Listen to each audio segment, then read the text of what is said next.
येत्या 4 जून रोजी लोकसभा निवडणुकीचा निकाल लागणार आहे आणि नेमका कुणाच्या बाजूने कौल असेल, कोण नेमकं बाजी मारेल आणि खास करून महाराष्ट्राचा निकाल नेमका काय असेल या संदर्भात बोलण्यासाठी आत्ता आपल्या सोबत आहेत ज्येष्ठ पत्रकार हरीश केंची सर. लोकसभा निवडणुका पार पडलेल्या आहेत. महाराष्ट्रात 5 टप्प्यांमध्ये ही निवडणूक पार पडलेली आहे. महाराष्ट्रातला नेमका कौल कुणाच्या बाजूने असेल, काय एकूण तुमचं निरीक्षण आणि विश्लेषण? यंदाच्या निवडणुका या आधीच्या 2 निवडणुकांपेक्षा वेगळ्या आहेत. 2014 साली ज्या निवडणुका झाल्या त्यावेळेला मोदींची लाट होती, अशा प्रकारचं वातावरण देशभरात होतं. तसं महाराष्ट्रामध्ये पण होतं. त्यावेळेला शिवसेना आणि भारतीय जनता पक्ष हे एकत्र लढले. त्याच वेळेला काँग्रेस आणि राष्ट्रवादी काँग्रेस हे एकत्र लढले. त्यावेळेला महाराष्ट्रामध्ये 40च्या वर जागा या शिवसेना भाजप युतीला मिळालेल्या होत्या. उनका बैकअप सिर्फ कल तक और हमारा चांद तक. हमारा नेता कैसा हो जो नॉन स्टॉप बैकअप दे वैसा हो. अब की बात वी गॉट इन्वर्टर बैटरी का चमत्कार. परंतु ते वातावरण चालू असतानाच राज्यामध्ये विधानसभेच्या निवडणुका झाला. त्या निवडणुकांमध्ये शिवसेना भाजपची युती तुटली आणि स्वतंत्रपणे लढले. पण त्यानंतर 5 वर्ष ते काही काल सोडला तर ते एकत्र राहिले. पण 2019च्या साली जी निवडणूक झाली ती लोकसभेची निवडणूक ती एक वेगळ्या वातावरणात झाली. 14ला जशी मोदींची लाट होती तशी फारशी लाट येईल किंवा असेल असं वाटत नव्हतं. पण दरम्यानच्या काळामध्ये पुलवामा घडलं, बालाकोट घडलं, त्यामुळे संबंध वातावरण बदललं आणि पाकिस्तानात जाऊन भारतीय लष्करानं चढाई केली. हे जेव्हा लोकांसमोर गेलं त्यावेळेला सगळी मतं फिरली आणि पुन्हा मोदींना प्रचंड यश मिळालं. 14पेक्षा 19ला मोठं मतदान झालं आणि त्यांच्या जागा त्यावेळेला जास्त आल्या. यंदाची निवडणूक ही पहिल्यांदा अशा प्रकारची निवडणूक आहे की कुठलंही वातावरण नाही, कुठलंही लाट नाही. लक्षात घ्या, 2004 किंवा 2009ला ज्या पद्धतीने निवडणुका झाल्या तशाच प्रकारची निवडणूक आत्ता आहे. फरक असा आहे, त्यावेळेला 4 पक्षांमध्ये निवडणुका होत्या, आता त्या 6 पक्षांमध्ये झालेल्या आहेत. दरम्यानच्या काळामध्ये 2019ला जे सत्तांतर महाराष्ट्रामध्ये घडलं, सत्ता संघर्ष उभा राहिला महाराष्ट्रामध्ये, त्यामुळे महाराष्ट्रातलं सगळं राजकीय वातावरण ढळून निघालं आणि त्यात शिवसेनेची 2 शकलं झाली. एक उद्धव ठाकरेंकडे गेलं आणि एक शिंदेंकडे, एकनाथ शिंदे यांच्याकडे गेलं. त्याचप्रकारे राष्ट्रवादी काँग्रेसचं देखील 2 शकलं झाली, एक शरद पवारांकडे आणि एक अजित पवारांकडे. त्यामुळे वातावरणामध्ये असं काही वेगळं चित्र निर्माण झालं की हे शरद पवार आणि उद्धव ठाकरे यांच्याकडून त्यांनी स्थापन केलेला पक्ष किंवा त्यांच्या हातात असलेला पक्ष भारतीय जनता पक्षाने फूट पाडून वेगळे केले आणि त्याची सहानुभूती ही शिवसेना उद्धव ठाकरे आणि राष्ट्रवादी शरद पवार यांच्या बाजूला उभी राहिली, असं चित्र महाराष्ट्रात निर्माण झालं. भाइयों बहनों, उनके राज में पावर रहे अनस्टेबल और हम रखे सब स्मूथ और स्टेबल. हमारा नेता कैसा हो जो स्टेबल पावर दे वैसा हो. अब की बार वी गॉट एसी स्टेबलाइजर का चमत्कार. जर या निवडणुका आधी झाल्या असत्या किंवा इतर निवडणुका झाल्या असत्या तर त्यात खूप मोठा फरक पडला असता. परंतु हा जवळ 2-1 वर्षाचा काळ राजकीय सत्तेनं म्हणजे केंद्राच्या सत्तेनं आणि राज्याच्या सत्तेनं हा कालावधी काढल्यामुळे सहानुभूतीची लाट होती ती थोडीशी हळूहळू कमी होत गेली आणि त्याचा परिणाम महाराष्ट्राच्या लोकसभेच्या निवडणुकीमध्ये पण दिसून येतो. सगळीच काही सहानुभूतीची लाट होती असं काही नाही. तरी देखील एका बाजूला भारतीय जनता पक्ष, राष्ट्रवादी काँग्रेस अजित पवार गट आणि शिवसेना एकनाथ शिंदे गट ही मजबूतीनं सर्व शक्तीनं उभी होती. तर दुसऱ्या बाजूला इथे शिवसेना उद्धव ठाकरे, राष्ट्रवादी शरद पवार आणि ओरिजिनल काँग्रेस यांची आघाडी होती. युतीनी आघाडी हे वातावरण झालं सुदैवानं मागच्या प्रमाणेच 19 प्रमाणे आत्ताही एकाच एक निवडणूक होत असल्याकारणानं कोण निवडून येईल असं सांगता येत नव्हतं. 2019ला भारतीय जनता पक्ष आणि शिवसेना युती असताना राज ठाकरे यांनी प्रचाराचा आगडोंब उसळला होता. लाव रे तो व्हिडिओ म्हणत काँग्रेसच्या बाजूनं उभे राहे ठाकले होते आणि त्यांनी शिवसेना आणि भारतीय जनता पक्ष यांच्यावर टीकेचा आसूड ओढला होता. परंतु त्या आसूडाचा फायदा काँग्रेस पक्षाला झाला नाही. शिवसेना युतीचे 41 खासदार निवडून आले. त्यामुळे राज ठाकरे यांच्या प्रचाराचा काही फायदा होतो असं आम्हाला तरी जाणवत नाही विश्लेषकांना. याचं कारण असं की 19चा अनुभव जमेला आहे, लक्षात आलं की नाही. त्यामुळे आज मी तिला एकाच एक फाईट असल्याकारणाने कोण कुठे येईल कसं येईल हे आत्ताच वर्तवणं जरा अवघड आहे. पण सर, ज्या पद्धतीने तुम्ही अनेक मुद्दे या ठिकाणी उपस्थित केलेत, राज्यातली नेमकी काय परिस्थिती होती याचं विश्लेषण तुम्ही केलेलं आहे. मात्र साधारणतः राज्याचा निकाल जर बघितलं तर महाविकास आघाडीला किती जागा असू शकतात आणि महायुतीला किती जागा असू शकतात, कारण तुम्ही संपूर्ण महाराष्ट्राचं एकूण आकलन केलेलं आहे. काय साधारणतः अंदाज तुम्ही वर्तवताय? बघा, महाराष्ट्राच्या त्या प्रकारे जे विभाग होतात म्हणजे विदर्भाच्या भागामध्ये एक तर कापूसाचा प्रश्न खूप मोठा तिथे होता, शेतकऱ्यांच्या आत्महत्याचा प्रश्न होता. त्याचबरोबर तो सगळा पट्टा हा काँग्रेसला फार असल्यासारखं वाटत होतं.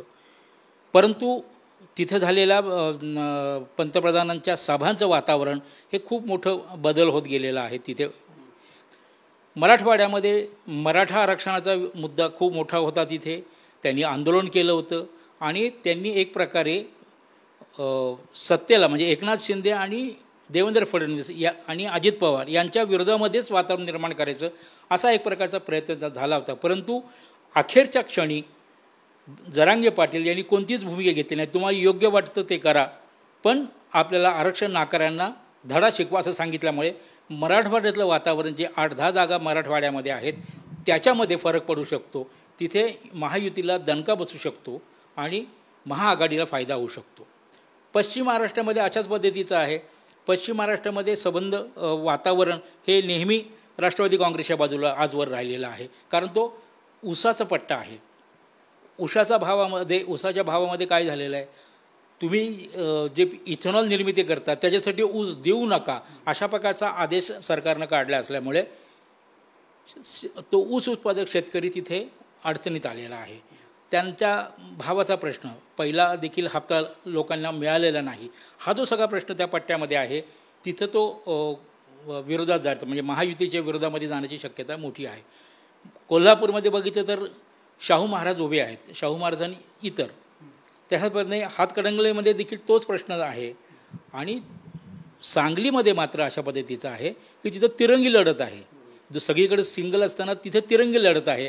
या तिरंगी लढतीमध्ये कोण निवडून येऊ शकतं हे अद्याप आपण सांगू शकत नाही. परंतु जनतेच्या मनामध्ये म्हणजे जिथं मोठ्या प्रमाणामध्ये शेतकरी आहे, साखर कारखाने आहेत, यांच्यामध्ये एक दगदग ज्याला म्हणू आपल्याला मनामधली धग आहे त्यांच्या, ती तिथे बाहेर पडण्याच्या मताच्या स्वरूपात बाहेर पडू शकते असं वातावरण आहे. सोलापूरचं सिंगल लढत आहे.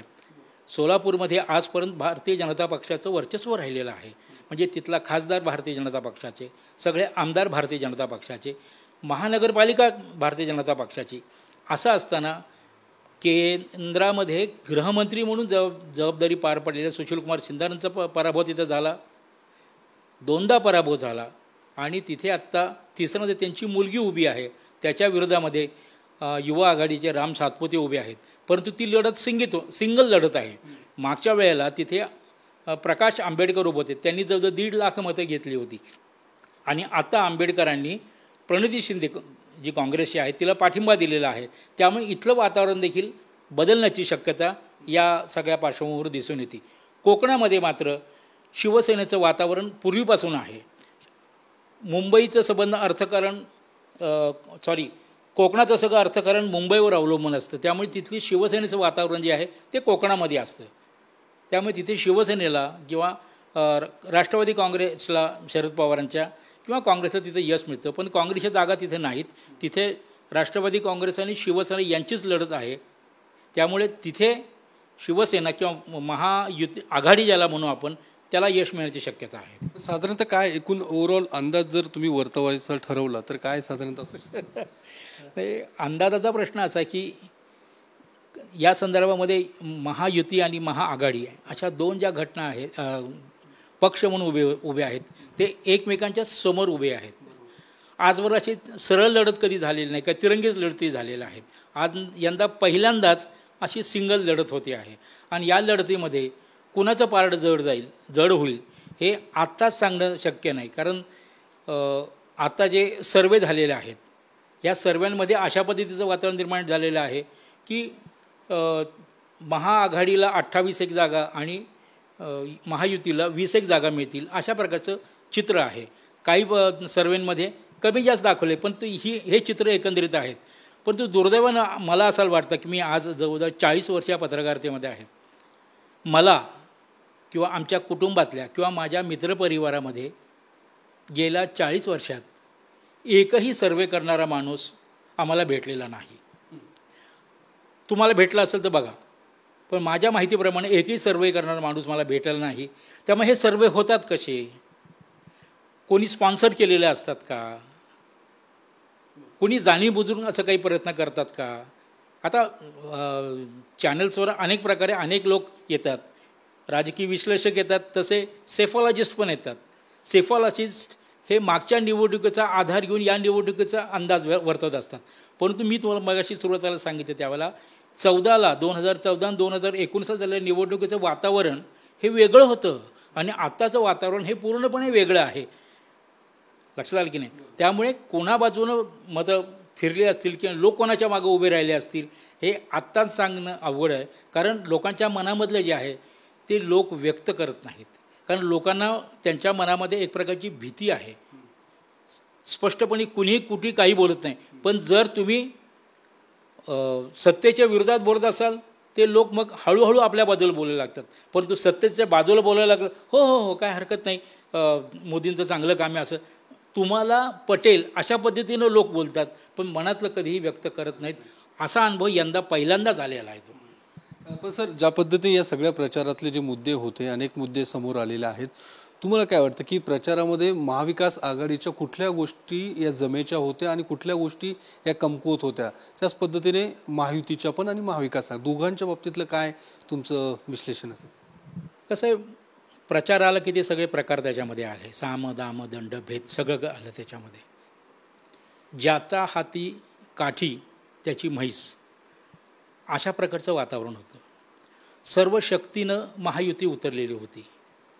प्रचाराची सगळी आयुधं त्यांच्याकडे ताब्यात होती.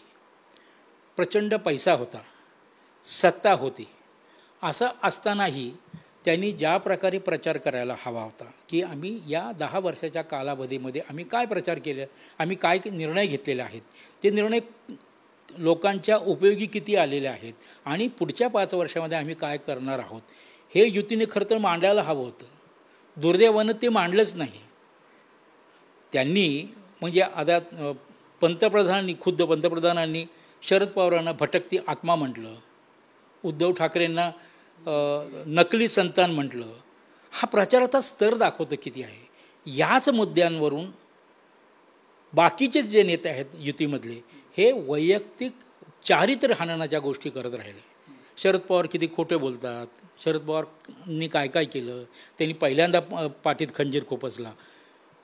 उद्धव ठाकरेंच्या बाबतीत असं सतत वैयक्तिक टीका केल्यानं ती काही लोकांना पसंत पडलेली नाही.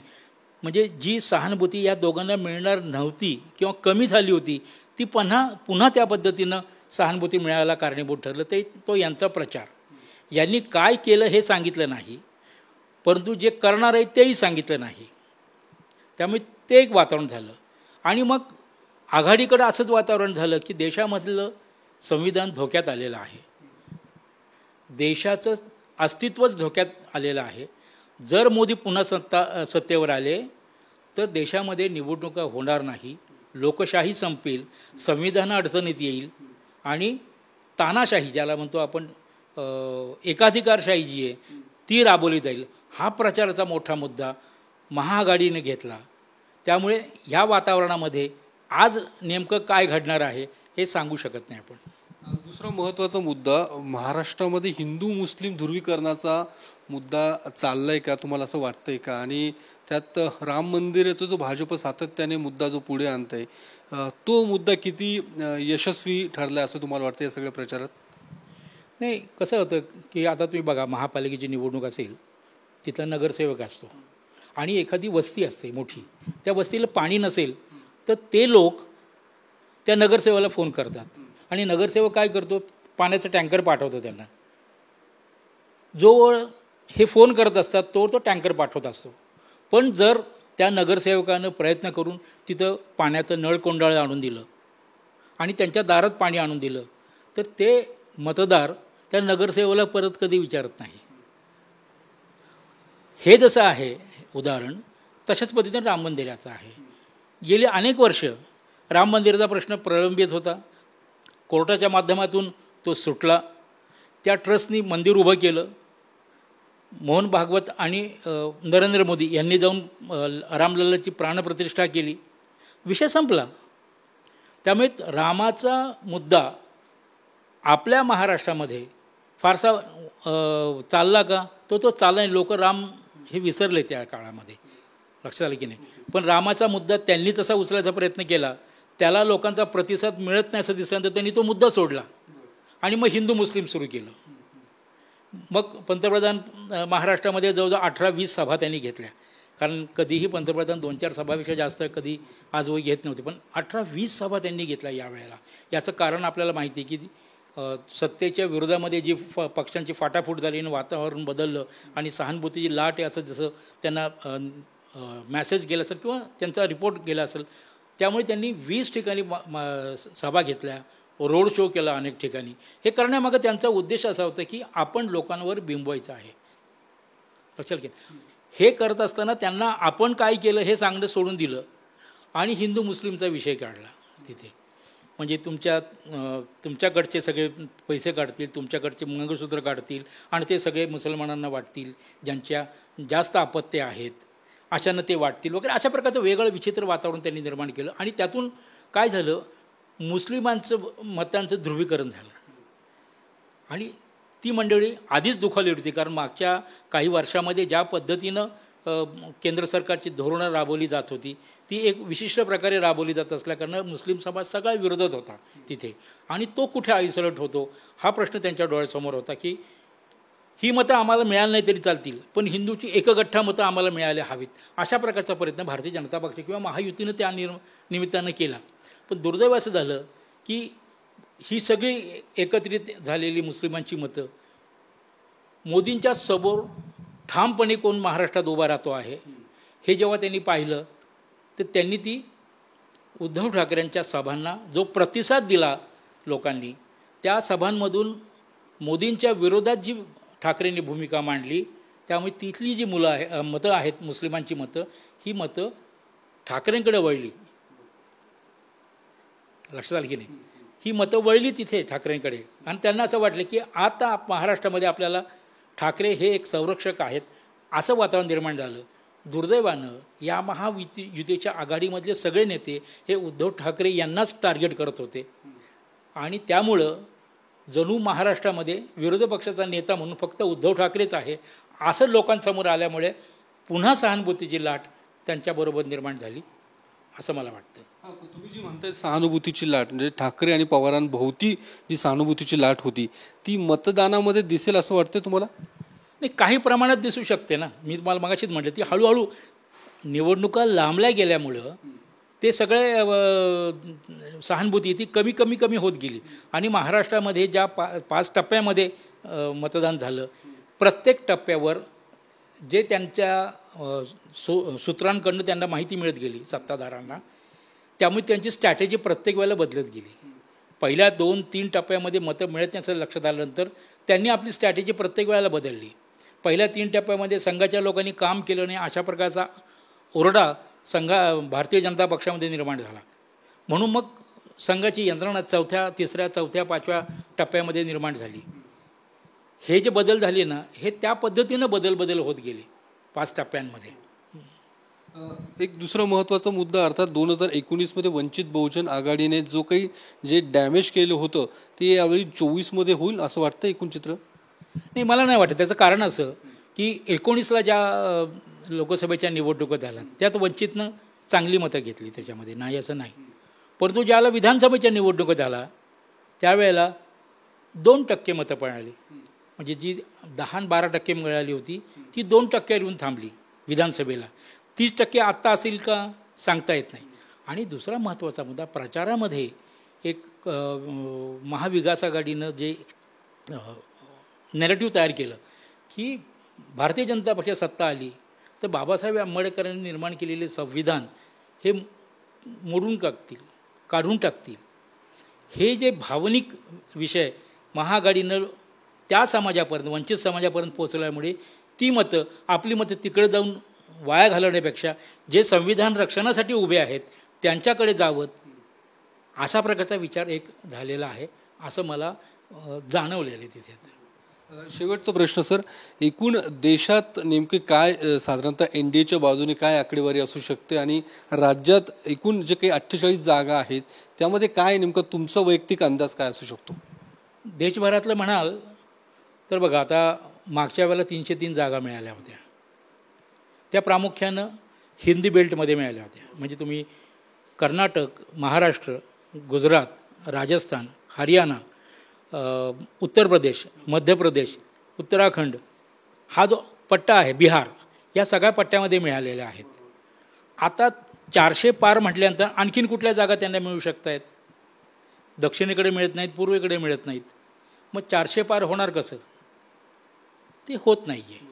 बरं, दुसरं असं, कर्नाटकामध्ये आता सत्ता बदल झालेला आहे, तिथं काँग्रेसची सत्ता आलेली आहे. मागच्या वेळेला 25 जागा त्यांना 29 पैकी 25 जागा मिळाल्या होत्या. आता तेवढ्या मिळतील का? निश्चितपणे कमी होतील. तेलंगणामध्ये मागच्या वेळेला जागा मिळाल्या होत्या पण आता तिथेही काँग्रेस आलेला आहे, त्याही जागा कमी होण्याची शक्यता आहे. आंध्र प्रदेशमध्ये त्यांनी तेलुगू देशम आणि जनसेना यांच्याशी युती केलेली आहे. ती तो रेड्डीच्या विरोधामध्ये त्यांनी निवडणुका लढवल्या. तिथेही मागच्या वेळेला त्यांना एकच जागा मिळाली, 1 का 2 जागा मिळाल्या होत्या. आता यांच्या साथीने किती मिळतील ही शंकाच आहे. केरळात आपण विचारच करायला नको. महाराष्ट्रातलं वातावरण बघितलं तर मागच्या वेळेला ज्या 41-42 जागा मिळाल्या होत्या त्या आता मिळत आहेत का? तर नाही. 20 ते 22च्या दरम्यान त्यांना मिळत आहेत. म्हणजे जवळजवळ 20 जागा त्यांच्या महाराष्ट्रातच कमी होत आहेत. गुजरात पूर्णपणे मिळू शकतं. राजस्थानमधलं वातावरण बदललेलं आहे. त्यांची सत्ता आली असली तरी मागच्या वेळेला काँग्रेसची सत्ता होती पण सगळ्या जागा भारतीय जनता पक्षाला मिळाल्या. आता भारतीय जनता पक्षाची सत्ता आहे आणि दोघांना मताची टक्केवारी जर पाहिली त्या राजस्थानमधले ती काँग्रेसची जास्त आहे.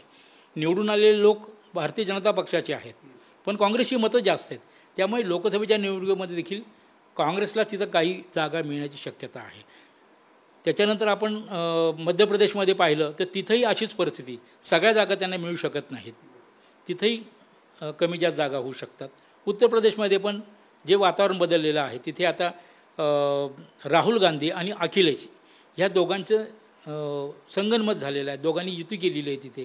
त्यामुळे सिंगल लढत होणार आहे. तिसरा फोर्स जो आहे आपण BSP म्हणतो, तर BSPनी ज्या वेळेला स्वतंत्रपणे 2014ला निवडणूक लढवली होती तेव्हा त्यांच्याकडे एकही खासदार निवडून आला नव्हता. परंतु 19मध्ये त्यांनी युती केली होती अखिलेशशी, त्यामुळे त्यांच्या 10 जागा निवडून आल्या होत्या. तसं आत्ता होऊ शकत नाही आहे. त्यामुळे या अखिलेश आणि राहुल यांचं आव्हान मोठ्या पद्धतीनं तिथं उभं आहे. आणि कोरोनाच्या काळात जे काही घडलेलं आहे त्याचं अनुभव त्या लोकांनी घेतला असल्या कारण तिथे मागच्या वेळेला जे जागा 60 जागा मिळाल्या होत्या तेवढ्या मिळतील अशी शक्यता कमी. 50च्या वर त्यांची जागा तिथं मिळत नाही, म्हणजे तिथेही 10 जागा कमी होत आहेत. बिहारमध्ये पण तशीच अवस्था आहे. बिहारमध्ये 40 पैकी 39 जागा भारतीय जनता पक्षाला मिळाली होती आणि एकच जागा काँग्रेसला मिळाली होती. आता तशी परिस्थिती आहे का? आता जो तेजस्वी यादव यांनी जे काही 4 लाख लोकांना नोकऱ्या घेऊन दिल्या त्यामुळे तिथलं वातावरण बदललेलं आहे. तुम्ही तर त्याच्यात सभा पाहिल्या, त्याचं मिरवणुका पाहिल्या, रोड शो पाहिला तर प्रचंड प्रतिसाद लोकांचा त्याला मिळतो आहे. तरुण आहे त्यामुळे तिथंही बदल व्हायची शक्यता आहे. बंगालमध्येही मागच्या वेळेला 16 जागा त्यांना मिळाल्या, तेवढ्याही जागा आता मिळत नाही असा रिपोर्ट काही लोकांचा आहे. आसाममध्ये तशीच अवस्था आहे. असा असेल तर 440 जागा 400 पार कसं होणार? ते 303 जागा होत नाही, कारण त्यांच्या मूळ गढ ज्याला म्हणतो आपण तिथंच त्यांच्या जागा कमी होत आहेत. मग त्यांना त्या जेवढं टिकवता येत आहेत का? त्या टिकवता येणार नाहीत असं वातावरण आज तरी आहे. दिल्लीमधल्या 7 जागा त्यांना मिळाल्या होत्या मागच्या वेळेला, आज मात्र होत नाही तसं. एखाद दुसरी जागा मिळू शकते, पण बाकी सगळे आप आणि काँग्रेस यांच्या बाजूने जातात. त्यामुळे काँग्रेस सिंगल लढत आहे. म्हणजे तो जो मी मागाशी म्हटलं तो हिंदी पट्टा जो आहे तिथे प्रादेशिक पक्ष नाही आहेत, तिथं सिंगल लढत आहे. ती काँग्रेस आणि राष्ट्रवादीमध्ये आणि अखिलेश आहे किंवा यादव आहे, एकेका राज्यापुरती मर्यादित आहे. त्यामुळे तिथे मागच्या वेळेला 200 जागापैकी फक्त 10 जागा काँग्रेसला मिळालेल्या होत्या, बाकी सगळ्या जागा भारतीय जनता पक्ष मिळेल. आज मात्र वातावरण तसं नाही आहे. त्यांना बहुमत मिळेल का काँग्रेस भारतीय जनता पक्षाला? त्याची शक्यता देखील वाटते. 272 जागा मिळाल त्यांना हरकत नाही. परंतु आता जो सर्वे येतो आहे, म्हणजे परवा योगेंद्र यादवांनी सांगितलं किंवा बाकीचे सांगतात, त्यांना असं वाटतं की 10, 15, 20 जागा तरी म्हणजे 250 ते 250 ते 250 जागा त्यात निर्माण होतील आणि भारतीय जनता पक्षाला मिळतील. तर सत्ता येईल का? तर सत्ता येईल. पुन्हा होतील का मोदी? होऊ शकतात जर भारतीय जनता पक्षाने ठरवलं तर. पण त्यांना पाठिंबा देण्यामध्ये कोण आहे? आता नवीन पटनाईक ओरिसामध्ये, ओरिसाच्या नवीन पटनायकाचा जो पक्ष आहे बिजू जनता दल, यांनी लोकसभेमध्ये प्रत्येक वेळेला भारतीय जनता पक्षाबरोबरच मतदान केलेलं आहे, त्यांच्या बाजूला उभे राहिले आहेत. परंतु भारतीय जनता पक्ष ओरिसामध्ये जाऊन बिजू पटनायकांच्या विरोधामध्ये सभा घेऊन त्यांच्यावर देखील चिखलफेक केलेली आहे. त्यामुळे साहजिकच त्या माणसाला ज्या आज 31 वर्ष तो सत्तेवर आहे त्या माणसाला साहजिकच सहानुभूती मिळणार आहे. त्यात तिथेही त्यांच्या जागा कमी होऊ शकतात ओरिसामध्ये पण. हे सगळं असं वातावरण आहे. त्यामुळे आज मितीला छातीटोकपणे ना इंडिया आघाडी सांगू शकते ना भारतीय जनता पक्ष सांगू शकते की आम्हालाच सत्ता मिळेल. परंतु एक कार्यकर्त्यांच्यामध्ये हे असावं, वातावरण निर्मिती असावी म्हणून ते सांगतात की आमचीच सत्ता येणार आहे. एका बाजूला राहुल गांधी तेच सांगतात की आम्ही सत्ता येणार, सत्ता आल्यावर आम्ही काय काय करू हे ते घोषणा देत आहेत तिथे. मोदी आणि त्यांचे समर्थक अशाच पद्धतीत. त्यामुळे आज मितीला काय होईल महाराष्ट्र देशामध्ये हे सांगणं जरा अवघड आहे. तरी पण एकास एक असल्यामुळे आज तरी इंडिया आघाडीकडे काहीचं वातावरण बदललेलं आहे असं प्रसिद्धी माध्यमातून वाचल्यानंतर पाहिल्यानंतर हे जाणवतं आहे. काही आकडा तुम्ही अंदाज वर्तवू शकतात की साधारणतः देशात एवढ्या जागा येण्याची शक्यता आहे भाजप एनडीए किंवा इंडिया आघाडी? मी तुम्हाला सांगितलं ना 250 जागावर दोघांचे येतील तिथे. म्हणजे हे 250 येतील, हे 250 येतील. जे प्रादेशिक पक्ष आहे म्हणजे आता समजा जगन रेड्डीचा तेलंगणातला पक्ष आहे, BRS तेलंगणामधला आहे पक्ष, बिजू जनता दलाचे जे आहेत किंवा आपल्या ममता बॅनर्जी आहेत, यांचे खासदार कोणाकडे बाजूला जातील त्या बाजूला ती सत्ता जाईल. धन्यवाद सर. तर नेमकं काय या अंदाज असेल 4 जूनला या संदर्भातलं एक विश्लेषण हरीश केंची सरांनी केलेलं आहे. आता घोडा मैदान जवळ आहे. 4 जूनला नेमका काय निकाल लागतो ते आपण पाहूयात. कॅमेरामन अरविंदसह मी योगेश बोरसे, TV9 मराठी, पुणे.